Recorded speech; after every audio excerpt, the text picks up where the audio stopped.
Hello everyone, I'm Jim Dykes here at Rainforest Adventures, and today I'm fixing some diet up for our uromastyx. We have two different species of uromastyx here. We have the Nigerian, and we also have an Egyptian uromastyx. And what I've done is I've chopped up some sweet potatoes, a little bit of kale, collard, and some mixed vegetables. Now this diet will change from time to time. One thing I like to do, I like to use sprouts a lot, either bean sprouts, sunflower sprouts. If it's nice outside, I'll go pick it, dandelion greens. I just really try to mix it up. But I've already chopped these. I'll mix some calcium powder, and I'll just kind of put it together. I like to feed them in bowls. I don't want to put it down on the substrate, and I'll show you the substrate later on.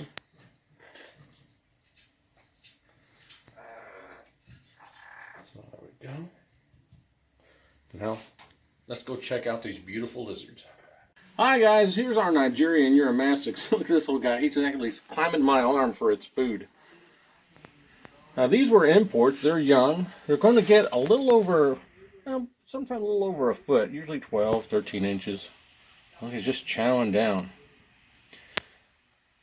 Now, get him in here with this other one. Come on, buddy. You could have waited. You're kind of fat. It's not like you're starving. But here's the other one right here. Now uromastyx like it really, really hot. Oh, no, you're confused. Go back in there to your food. So you'll see that we have a hot spot here that stays around 120, 130 degrees. And while that might be too hot for some animals, uromastyx love heat. And you'll notice in this cage, there's absolutely no water. They don't require it. They'll get all their moisture actually from the food that they eat. Now, when these were first imported to us, one thing we did do is I'd moisten their food down with some water because they were a little dehydrated. But you can see they're pleasantly plump right now. Now, if you look over at our light fixtures here, we actually have a heat element and we have UVB light.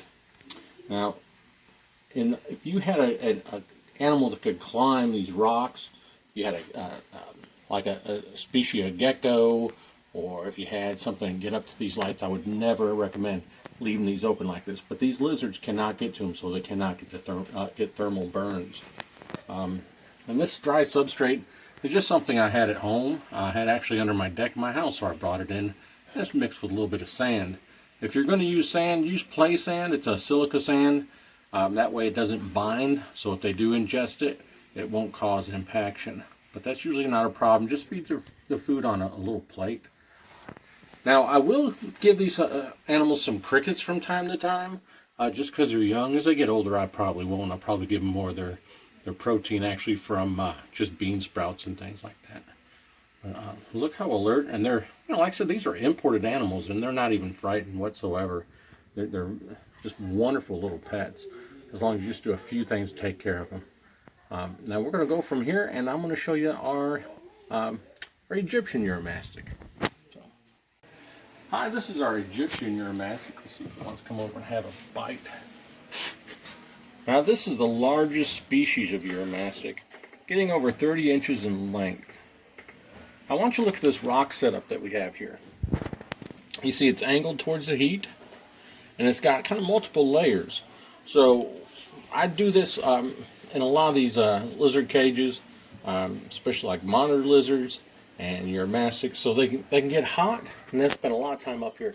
But then they go at different levels and cool down and kind of just regulate their own body temperature like this. You see this animal just chowing down, and it just surprises me how much these lizards will eat because they're from such a harsh, dry environment. But as you can tell, this girl hasn't missed a whole lot of meals. Now, I'm going to disturb her for a minute. She might not be too happy with this. I'll show you this tail. She's got some space. Look at that tail. It's very hard and spiky, and they'll use this as part of their defense. When they're in a burrow or underneath a rock, and something tries to get them, they'll smack the animal with that tail. And it's very hard. It's very spiky. You just, there it goes, see? Yeah, I'm okay. I'll put her back and let her eat.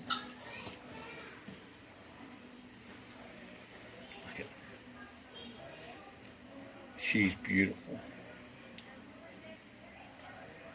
And you see, she's pretty handleable overall because she's never really picked up or messed with much. She's just usually just in here for people to enjoy and view. Well, I hope you enjoyed our uromastyx as much as I enjoyed having you here today. I'll talk to you soon. Thank you.